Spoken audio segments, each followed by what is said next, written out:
ابو ہاشم روایت کرتے ہیں کہ جب امام نقی علیہ السلام مریض ہوئے تو حضرت نے کہا کہ اے ابو ہاشم، کسی ہمارے چاہنے والے کو کربلا بھیجو کہ میرے لیے جائے اور دعا کرے کہ میں شفا یاب ہو جاؤں۔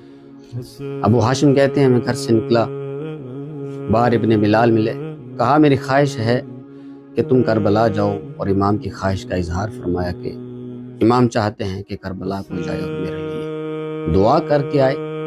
ابن بلال راضی ہو گئے، کہا میں ضرور جاؤں گا، مگر امام نقی تو خود معصوم ہیں اور میں گناہ گار، کیا امام معصوم کے لیے دعا کروں؟ خود امام کا اپنے لیے دعا مانگنا کیا زیادہ بہتر نہیں؟